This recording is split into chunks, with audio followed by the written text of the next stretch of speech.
Mrs. Sharael Taha.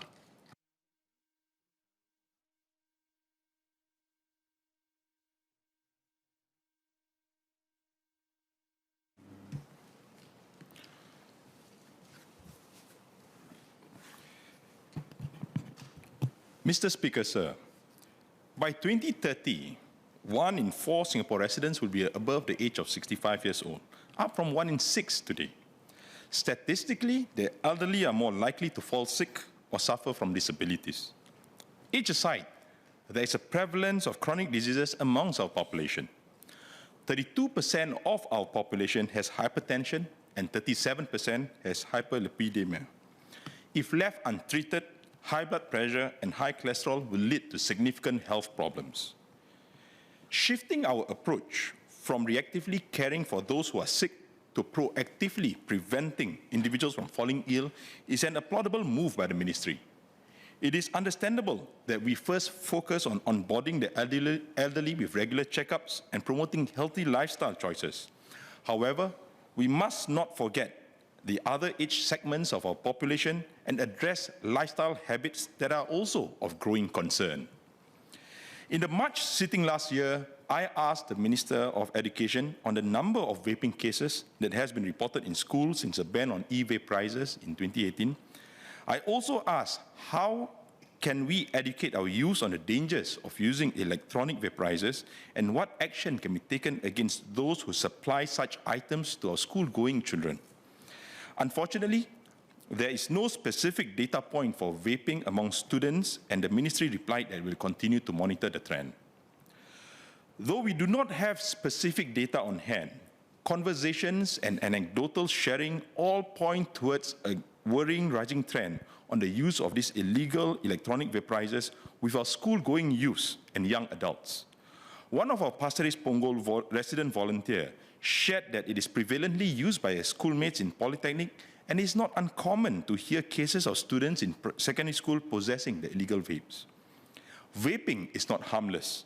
As of 18th February 2020, vaping has been linked to 68 deaths and over 2,800 cases of lung injury related to vaping, now more commonly referred to as EVALI, e-cigarette or vaping product use associated lung injury in the United States. When CNA did a special on teenage vaping a week ago on the 23rd of September, confiscated vapes were sent to Health Science Authority for lab testing. The results of the chemical content in the liquid were shocking. Among the chemicals found was formaldehyde, a cancer-causing agent used in the process of embalming, nicotine levels which surpass a stick of cigarette, and juice laced with THC, the main psychoactive compound found in marijuana. According to the CNA report, Dr. Anis Ahmad, Senior Consultant Surgeon for Thoracic Surgery at Mount Elizabeth Novena Hospital, says he's starting to see cases of teen vapors with inflamed lungs. Despite its ban since 2018 and its harmful effects, vapes continue to become popular and is accessible even to our young.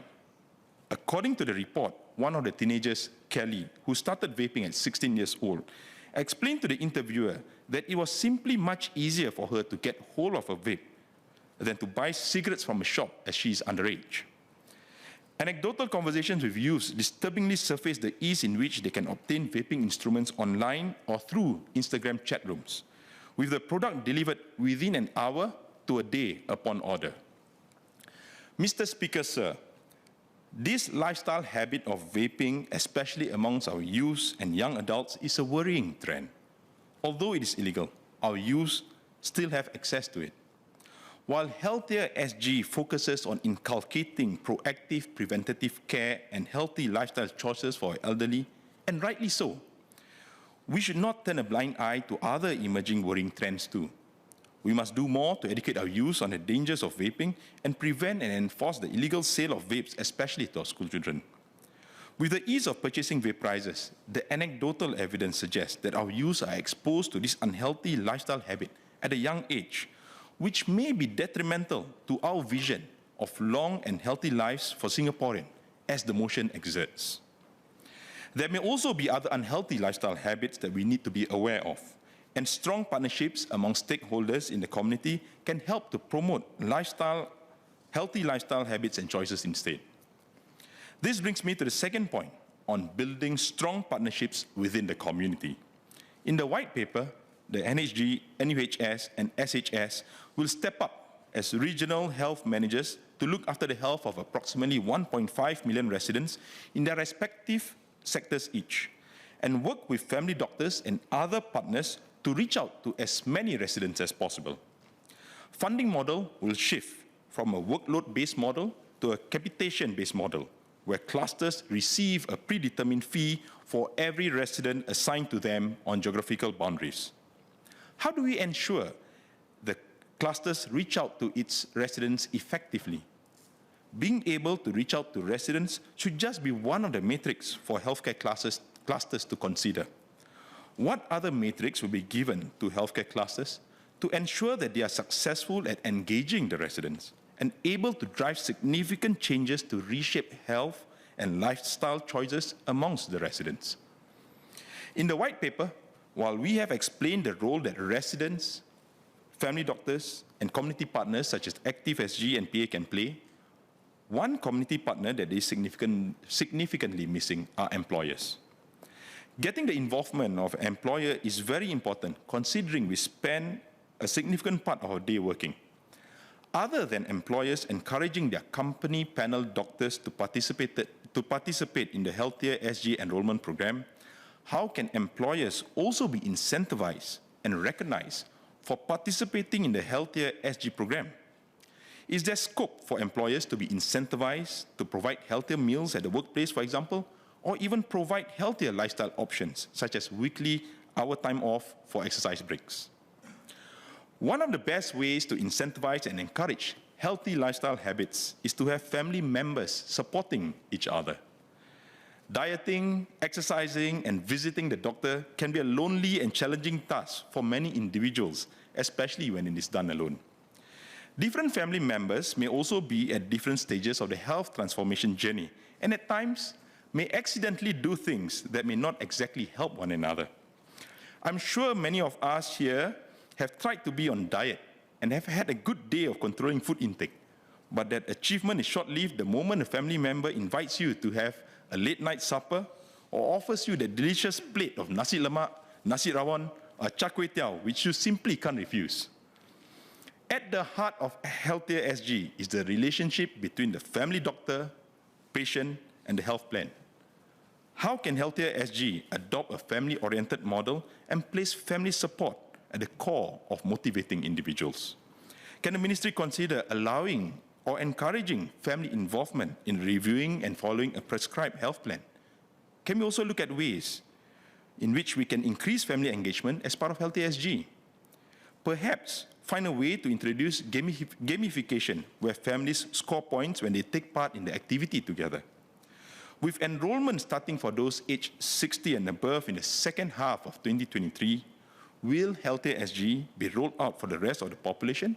And if yes, when can we expect that to happen? As we look towards our vision of long and healthy lives for Singaporeans, I would like to briefly touch on the support for dementia patients and caregivers. A nationwide study in the well-being of Singapore elderly, WISE, found that 1 in 10 seniors above the age of 60 suffers from dementia.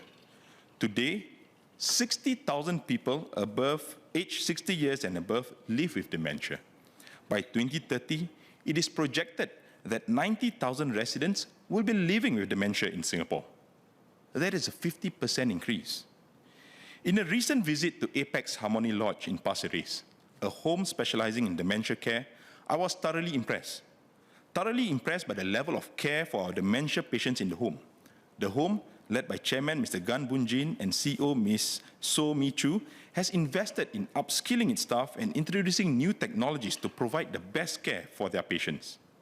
However, such health care for dementia patients does not come cheap. The cost of taking care of a dementia patient is more than 40,000 a year and continues to rise. In the lodge, more than 90% of the residents enjoy subsidized care, some even fully subsidized. However, Apex Harmony Lodge has current capacity to accommodate 200 dementia patients, which is really a small fraction of the expected 90,000 elderlies with dementia by 2030. How are we preparing to provide sufficient healthcare support for the growing number of dementia patients in the future that require either full board or daycare services? Mr. Speaker, in Malay, please. Menjelang 2030, 1 dalam 4 penduduk Singapura akan berumur lebih daripada 65 tahun, naik daripada 1 dalam 6 penduduk hari ini. Secara statistik, warga emas lebih mudah untuk jatuh sakit atau mengalami kurang upaya. Ramai penduduk Singapura juga menghadapi penyakit kronik.